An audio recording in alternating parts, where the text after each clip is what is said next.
ప్రభు నామానికే మహిమ కలుగునుగాక. కూడి వచ్చిన మీ అందరికీ, కర్మిల ఆత్మీయ సహవాస సంఘ విశ్వాసులందరికీ మన ప్రభువును ఆయన ప్రియ కుమారుడునైన యేసుక్రీస్తు వారి శ్రేష్టమైన నామంలో శుభములు మరియు అందరికీ వందనాలండి. సామెతల గ్రంథం 25వ అధ్యాయాన్ని మనం ధ్యానం చేసుకుంటున్నాం. సామెతలు 25. ఇందులో ఉన్న ముఖ్యాంశం ఏంటంటే రాజులు, ప్రజలు, వారి వ్యాజ్యములు అనే విషయాన్ని మనం చూడవచ్చు. గత దినం 5 వచనాలు మనం ధ్యానం చేసుకున్నాం.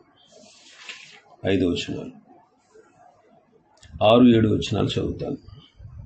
రాజు ఎదుట డంబము చూపకము, గొప్పవారున్న చోట నిలువకు. నీ కన్నులు చూసిన ప్రధాని ఎదుట ఒకడు నిన్ను తగ్గించుట కంటే ఇక్కడికి ఎక్కి రమ్మని అతడు నీతో చెప్పుట నీకు మేలు కదా అంటున్నాడు. గొప్పవారి ఎదుట నిలవద్దు, రాజు ఎదుట డంబము చూపొద్దు.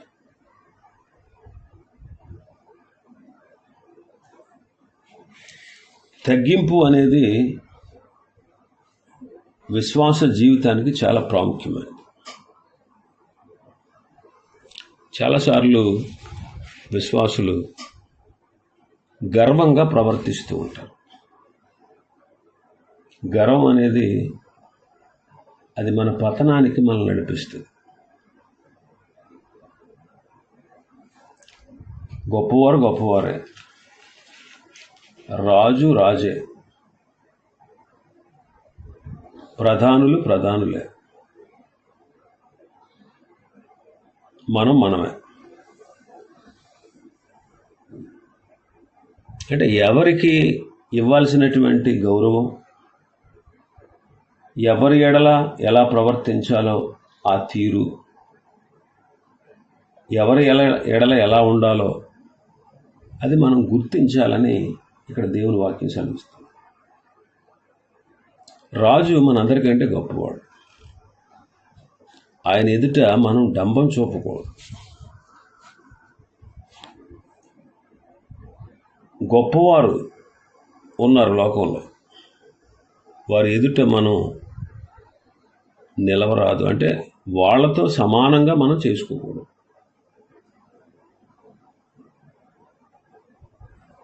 కాబట్టి మనం విలువైన వారుగా, మనకు విలువ తెచ్చేటువంటి విషయాల మీద మనం దృష్టి ఉంచాలి. డంబంగా, గర్వంగా, అతిశయంగా మనం ఎప్పుడు ప్రవర్తించకూడదు.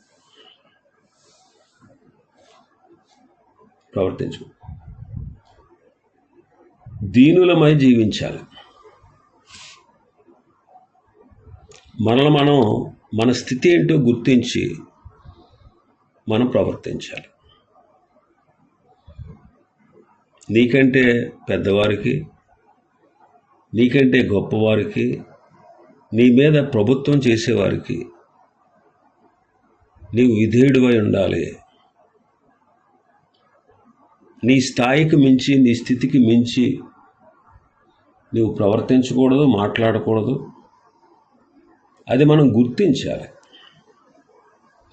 మన స్థితి ఏంటో మనం గుర్తించినప్పుడు మనలో డంబం, అతిశయం, గర్వం లేకుండా మనం ఉండగలం. కాబట్టి మన స్థితిని మనం మర్చిపోకూడదు ఎప్పుడు. మన స్థితి ఏంటి, మనం ఏ స్థితిలో, ఏ పొజిషన్లో ఉన్నాం, దేవుడు మనల్ని ఏ స్థితిలో ఉంచాడు, ఆ స్థితిలోనే మనం సంతృప్తి కలిగి ఉండడం నేర్చుకోవాలి. ఆ స్థాయికి, ఆ స్థితికి మించి మనం ప్రవర్తించకూడదు. విపరీతమైనటువంటి నడత మనం నడవకూడదు అనే విషయం ఇక్కడ దేవుని వాక్యం మనకు బోధపరుస్తాం. లూసిఫర్ని దేవుడే సృష్టించాడు. వాడి స్థాయి, వాడి స్థితి మనం ఆలోచన చేస్తే దేవదూతలందరికీ పైన వాడికి అధికారాన్ని ఇచ్చాడు, లూసిఫర్కి. వాడి స్థితి ఏంటి, వాడి స్థాయి ఏంటి అనే విషయాన్ని వాడు మర్చిపోయాడు. దేవుడే అతన్ని సృష్టించాడు, వాడు దేవుణ్ణి సేవించాలి. మిగిలిన దూతలందరినీ దేవుని స్తుతించుటకు వాడు ప్రేరేపించాలి. సరి అయిన విధానంలో వాళ్ళని ప్రభు వైపుకు మళ్ళించాలి. వాడికి అధికారాన్ని ఇచ్చాడు దేవుడు. ఆ అధికారాన్ని చూసుకుని తాను సృజించిన దేవుని మరిచి, తన స్థితిని తన స్థాయిని మరిచి ప్రభు యొక్క సింహాసనాన్ని అధిష్ఠించాలని, ప్రభువునే లొంగదీసుకోవాలని, తను సృష్టించినటువంటి దేవుణ్ణి తక్కువ చేయాలనేటువంటి ఆ భావన వాడిలోనికి వచ్చింది.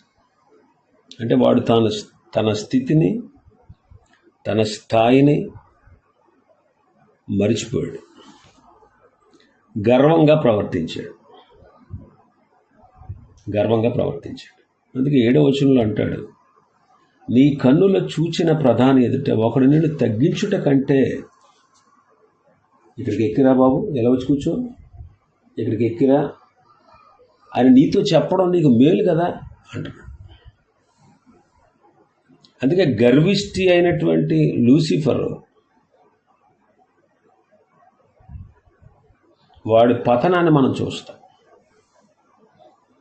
వాడి పతనాన్ని, పరలోకం నుంచి త్రోయబడ్డాడు. ఇప్పుడు వాయుమండలంలో తిష్టవేసి కూర్చున్నాడు. రేపటి దినాన సంఘం ఎత్తబడినప్పుడు ఆ ప్రదేశం నుంచి, మధ్యాకాశం నుంచి కూడా భూమి మీదకు త్రోయబడతాడు. ఆ తర్వాత 1000 ఏండ్ల పరిపాలనలో మొట్టులేని గోతులోకి, కటిక చీకటి గల బిలంలోకి తోయబడతాడు. ఆ తర్వాత మళ్ళీ పాతాళంలో ఒక మూలకి, అగ్ని గంధకములతో మండు గుండములో ఒక మూలకి వాడు త్రోసివేయబడతాడు. ఎంతగా హెచ్చించుకోవాలనుకున్నాడో వాడు అంతగా వాడి పతనాన్ని అంచెలంచెలుగా మనం చూస్తాం. లూసిఫర్ ఈనాడు అపవాది. ఒకప్పుడు లూసిఫర్ మంచి దూత, కెరూబు, గొప్పవాడు, దూతలందరికీ హెడ్, దూతలందరికీ పైన ఉన్నవాడు. అందుకే సామెతల గ్రంథకర్త అంటాడు, నాశనమునకు ముందు గర్వం నడుచును, పడిపోవుటకు ముందు అహంకారమైన మనస్సు ఉంటుంది అంటాడు. కాబట్టి మనం డంబంగా, అతిశయంగా, గర్వంగా ప్రవర్తించడానికి వీల్లేదు. ఎందుకంటే మనకున్న ఈ స్థితి, మనల్ని దేవుడు పెట్టిన ఈ పొజిషన్, మనకు దేవుడిచ్చినటువంటి ఈ ఘనత కానీ, ఈ కీర్తి కానీ, ఈ ప్రభావం కానీ, ఈ ఐశ్వర్యం కానీ, ఈ సంపదలు కానీ, ఈ రక్షణ కానీ, మనం జీవిస్తున్నటువంటి ఈ జీవితం అంతా కూడా ఆయన ఇచ్చిందే. ఆయన నిన్ను నన్ను ప్రేమించి మనల్ని ఇట్టి స్థితిలో పెట్టాడు. ఈ స్థితిలో ఈ స్థాయిలో మనల్ని ఉంచాడు ఆయన. అతిశయ కారణం లేదు, మనం అతిశయించడానికి ఏ కారణం లేదు, మనం గర్వించడానికి మనలో ఏ మంచి లేదు, మనం అతిశయపడడానికి మనలో ఏమీ లేదు. ఆ విషయాన్ని మనం మర్చిపోతూ ఉంటాం. మర్చిపోయి మన స్థితి, మన స్థాయి, మనం ఉన్నటువంటి ఈ స్థితి, ఇది దేవుని వల్ల కలిగింది, ఇది దేవుడే నాకు అనుగ్రహించాడు, ఇది దేవుడే నన్ను ఈ స్థితిలో ఉంచాడు అనేటువంటి విషయాన్ని మనం ఎప్పటికీ మరొకరు. కాబట్టి డంబంగా ప్రవర్తించడానికి కానీ, అతిశయించడానికి కానీ, గర్వించడానికి కానీ మనం ఎందుకు ఇలాంటివి ఈ విధంగా ప్రవర్తించుటకు సరిపోయిన వారం కాదు. ఎందుకంటే ఈ బ్రతుకు దేవునిది, ఈ జీవితం దేవునిది, ఈ జీవం దేవునిది, ఈ స్థాయి దేవుడిచ్చింది. దాన్ని ఎప్పుడు మర్చిపోకూడదు. కొన్నిసార్లు మనం లోక సంబంధమైనటువంటి ఈ వాటిని చూసుకొని చాలాసార్లు మనం అతిశయపడతాం. నేను గొప్ప, నేను ఎక్కువ, ఇలా ప్రవర్తిస్తూ ఉంటాం. నన్ను చూడలేదు, నన్ను పట్టించుకోలేదు, నన్ను గొప్ప చేయలేదు, నాకు ఘనత ఇవ్వలేదు అని అన్ని రంగాల్లోనూ చూస్తాం. ఇటు సేవకుల్లో, అటు విశ్వాసుల్లో. లోకస్తులంటే సహజం, లోకస్తులకి ఆ లక్షణాలు ఉంటాయి. కానీ దేవుని బిడ్డల్లో కూడా లోకస్తుల కంటే ఎక్కువైనటువంటి అతిశయాన్ని, డాంబికాన్ని, గర్వాన్ని చూస్తూ ఉంటాం. కాబట్టి ఇలాగ మనం ప్రవర్తించడానికి వీలు లేదు. ఎందుకంటే మనం దేవుని పిల్లలం. మనం అతిశయించవలసి వస్తే దేవుని బట్టి అతిశయించాలి, అంతే. ఎందుకంటాడుగా భక్తుడు, కొందరు రథములను బట్టి, కొందరు గుర్రములను బట్టి అతిశయిస్తారు. మనమైతే మన దేవుని బట్టి అతిశయించాలి. రథములు, గుర్రములు, రథాలు, గుర్రాలు వాహనాలు అన్నమాట, ప్రయాణ సాధనాలు. ఒకప్పుడు పూర్వకాలంలో ప్రయాణ సాధనాలు రథాలు, గుర్రాలు. ఈ రోజుల్లో ప్రయాణ సాధనాలు వాహనాలు మనం చూస్తాం. కార్లు, బళ్ళు. వీటిని బట్టి కాదు మన అతిశయం. ఇవి ఎందుకు పనిచేస్తాయండి? ఏమో ఇవి ఎప్పుడు ఉంటాయి, ఎప్పుడు పోతాయి, ఎవరికి తెలియదు. దాని మీద వెళ్ళేటప్పుడు మనం ఉంటామో లేదు తెలియదు. ఈ లోక ఘనతలు, భోగభాగ్యాలు చూసుకుని చాలాసార్లు మిడిసిపోతూ ఉంటాం. ఇవి ఎందుకు కొరగానివి, ఎందుకు పనికిరానివి, ఇవాళ ఉంటాయి, రేపు పొద్దున పోతాయి. అందుకే లోకంలో ఒక సామెత చెప్తారు, ఓడలు బళ్ళు అవుతాయంటే బళ్ళు ఓడలు అవుతాయి. కాబట్టి మనం అతిశయించడానికి ఏమీ లేదు. మనం మిడిసిపోతూ ఉంటాం, ఎదుటి వాళ్ళని తీసిపడేస్తూ ఉంటాం, ఎదుటి వాళ్ళని అవమానపరుస్తూ ఉంటాం, కించపరుస్తూ ఉంటాం, నేనే గొప్ప అన్నట్టుగా విర్రవీగుతూ ఉంటాం.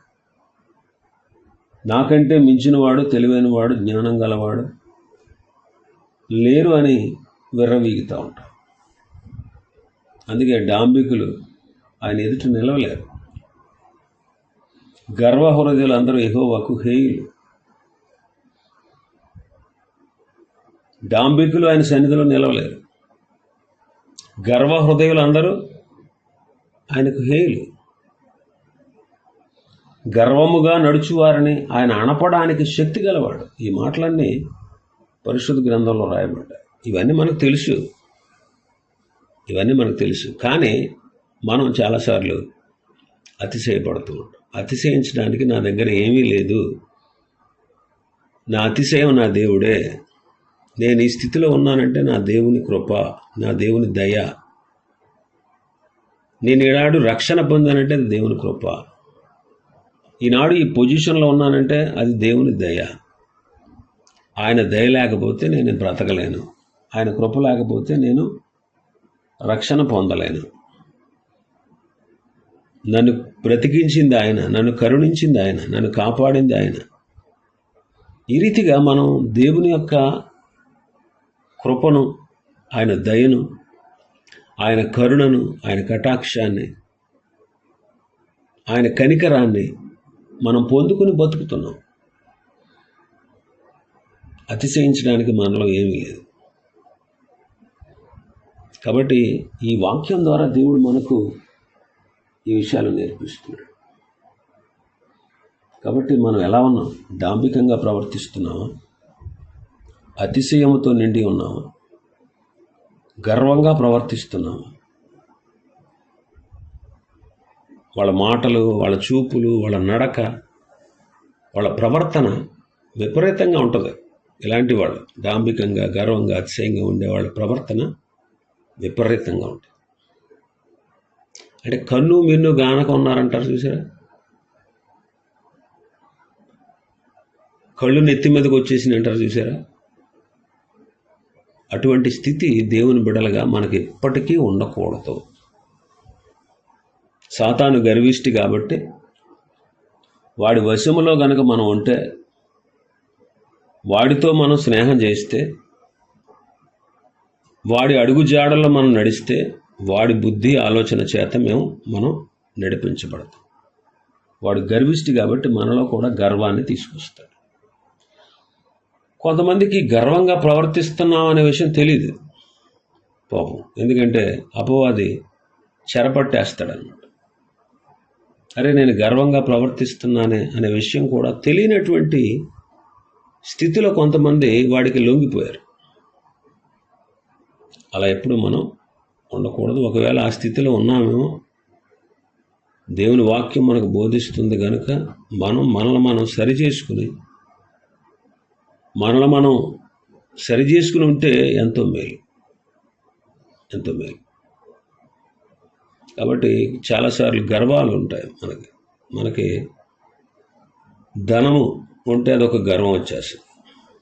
మన కులం గొప్పదైతే దాంట్లో గర్విస్తూ ఉంటాం. ధనం బట్టి కొంతమంది గర్విస్తూ ఉంటారు, అందాన్ని బట్టి కొంతమంది గర్విస్తూ ఉంటారు. కొంతమంది భక్తిపరులై మేము భక్తిపరులం కదా, మిగతా వాళ్ళందరూ భక్తిహీనులు, బుద్ధిహీనులు, మేమే గొప్ప భక్తిపరులం, మాకంటే గొప్ప భక్తిపరులు ఎవడో లేడు. ఇదొక అతిశయం, ఇదొక గర్వం. ఇలా గర్వంతోనే చాలామంది మాటలు విపరీతంగా ఉంటాయి. ఆ గర్వంతో వాళ్ళు ఏం మాట్లాడుతున్నారో వాళ్ళకే తెలీదా అన్నట్టుగా ఉంటుంది. ఎందుకంటే గర్వం వచ్చేస్తే మన కళ్ళు మూసుకుపోతాయి. అందుకే కళ్ళు నెత్తి మీదకి వచ్చినటువంటి తరము కలదు అంటాడు. కన్నులు ఎక్కడికి వచ్చినాయంటే నెత్తి మీదకి వచ్చిన తరం. కీర్తన సామెతల్లోనే చూస్తాం మనం ముందు అధ్యాయాలు. ఉండాల్సిన చోట ఉంటేనే సరిగ్గా కనపడట్లేదు. నెత్తి మీదకి వచ్చేస్తే ఇంకేది కనపడదు. నెత్తి మీదకి రావడం అంటే ఏంటి? ఆ దేవుడి కంటే నేను గొప్పోడిని, ఆ పైనున్న దేవుడి కంటే కూడా నేనే గొప్పోడిని అనేది కన్నుల నెత్తి మీదకి రావడం అంటే. కాబట్టి ఎలా ఉన్నాం, ఎలా ప్రవర్తిస్తున్నాం, ఎలా జీవిస్తున్నాం, మన స్థితి ఏంటి, మన బ్రతుకు ఏంటి, ఒకప్పుడు మన పరిస్థితి ఏంటి, పాత బ్రతుకు ఎలాంటిది, ఈనాడు ఏ స్థితిలో దేవుడు నిన్ను ఉంచాడు, ఆ విషయాన్ని మనం స్పష్టంగా గ్రహించగలగాలి. ఎప్పుడు మర్చిపోకూడదు. ఆరాధన అంటే అదే. మనం దేవుణ్ణి ఆరాధిస్తున్నాం అంటే అర్థం ఏంటో తెలుసా? ఆరాధన అంటే ఏంటో తెలుసా? మన పాత స్థితి అలాంటిది, ఈనాడు దేవుడు కలగజేసినటువంటి స్థితి ఎటువంటిది, అది మనం గుర్తించాలి. అది మనం గుర్తించినప్పుడే మనలో కృతజ్ఞతా భావం పొంగి పొరలుతుంది. ఓహో, నేను ఎలాంటి వాడిని కదా, నా స్థితి ఎలాంటిది కదా, నేను ఈ పరిస్థితుల్లో ఉండేవాడిని కదా, నా బ్రతుకు ఎంత అధమమైనది కదా. అయితే దేవుడు నన్ను తన చేతుల్లోకి తీసుకుని, తన బిడ్డగా చేసుకుని, తన రక్షణతో అలంకరించి, తన ఆత్మతో నన్ను నింపి, తన సొత్తుగా చేసుకుని, తన స్వకీయ సాంపాద్యంగా మరల్చుకొని, నా పాప స్థితి నుంచి నన్ను విడిపించి, నా పాపాలకు క్షమాపణించి, నన్ను నిత్య జీవానికి వారసునిగా చేసి, నిత్య రాజ్యానికి నన్ను అర్హుడుగా చేసి, ఈ లోకంలో బ్రతకడానికి, జీవించడానికి, భక్తి చేయడానికి కావలసిన సదుపాయాలన్నీ ఆయనే కలగజేశాడు కదా. ఎంత ఉన్నతమైనటువంటి స్థితికి, అధమ స్థితి నుంచి అధిక స్థితికి దేవుడు నన్ను నడిపించాడు కదా అని గుర్తు చేసుకున్నప్పుడే నీవు దేవుని ఆరాధించగలవు. దేవుని పట్ల ఆరాధన భావం మనకు కలుగుతుంది. లేకపోతే కన్ను మిన్ను కానకుండా మనం మిడిసిపడే అవకాశం ఉంటుంది. కాబట్టి ఏ పొజిషన్లో ఉన్నాం మనం ఈరోజు? ఏ స్థితిలో ఉన్నాం? నువ్వు ఇక్కడికి ఎక్కిరా అని అనిపించుకునే స్థాయిలో ఉన్నావా? లేకపోతే ఎక్కడి నుంచి అవతలికి వెళ్ళిపో అని అనిపించుకుంటున్నావా? ఒకసారి మనం పరీక్షించుకోవాలి. కాబట్టి రాజు ఎదుట, అధికారులు ఎదుట, నీకంటే గొప్పవారు ఎదుట, మరి ముఖ్యంగా దేవుని ఎదుట నీవు నేను ఎలా ప్రవర్తిస్తున్నాం? మన ప్రవర్తన ఎలా ఉంది? మన జీవన విధానం ఎలా ఉంది? మనలో గర్వం, అతిశయం, డాంబికం స్థిర నివాసాలు చేస్తున్నాయా? అవి నిన్ను చెరపట్టాయా? ఆ విషయాన్ని నీవు గుర్తించాలి. అది ప్రభు చెప్పారు. ఈ విషయాన్ని ప్రభు వారు కూడా చెప్పారు. యేసుక్రీస్తు గారు శరీరధారిగా ఉన్నప్పుడు ఆ విషయాన్ని చెప్పారు. లోకాసు వార్త 14వ అధ్యాయం 7వ వచనం నుంచి, పిలువబడిన వారు భోజన పంక్తిని అగ్రపీఠంలో ఏర్పరచుకున్నట్టు చూచి ఆయన వారితో ఈ ఉపమానం చెప్పాను. పిలువబడిన వారు భోజన పంక్తిని అగ్రపీఠముల మీద కూర్చున్నారట. వాళ్ళను చూసి ఆయన శిష్యులతో ఉపమానం చెప్పారు. నిన్నెవరైనా పెండ్లి ఎందుకు పిలిచినప్పుడు వెళ్ళి అగ్రపీఠం మీద కూర్చోవద్దు. ఒకవేళ నీకంటే గనుడు అతని చేత పిలువబడగా నిన్నును అతన్ని పిలిచినవాడు వచ్చి ఇతనికి చోటిమ్మని నీతో చెప్తాడు. అప్పుడు నీవు సిగ్గుపడి కడపటి చోటున కూర్చుండ సాగుదు. అయితే నీవు పిలువబడినప్పుడు నిన్ను పిలిచినవాడు వచ్చి, స్నేహితుడా ఇక్కడ కూర్చున్నావంటే రా, పై చోటుకి రా అని చెప్పి నీతో చెప్పులాగున నీవు పోయి కడపటి చోటునే కూర్చో. అప్పుడు నీతో పాటు కూర్చుండు వారి అందరి ఎదుట నీకు ఘనత కలుగుద్ది అని చెప్పి ప్రభు ఒక మాట అన్నాడు. తన్ను తాను హెచ్చించుకున్న ప్రతి వాడును తగ్గింపబడును, తన్ను తాను తగ్గించుకున్నవాడు హెచ్చింపబడును అని ప్రభు చెప్పారు. కాబట్టి మనం ఏ స్థితిలో, ఏ పొజిషన్లో ఉన్నామో, మనం ఎలా ప్రవర్తిస్తున్నామో, ఏ రీతిగా ఉంటున్నామో, ఘనపరచబడేటువంటి విధంగా మనల్ని మనం తగ్గించుకుంటున్నామా, లేకపోతే అందరి చేత నీచమైన స్థితికి వెళ్ళిపోయే వారితో పాటుగా మనల్ని మనం గర్వించి, అతిశయించి, డాంబికంతో ప్రవర్తిస్తున్నాం? ఆ విషయాన్ని మనం పరీక్షించుకోవాలి. ఇంకా చాలా విషయాలు ఉన్నాయి. ప్రభు చిత్తం అయితే మరికొన్ని విషయాలు రేపటి దినం ధ్యానం చేసుకుందాం. దేవుడి వర్తమాన వాక్యాన్ని మన వినికిడిలో ఆశీర్వదించును గాక. ఆమేన్.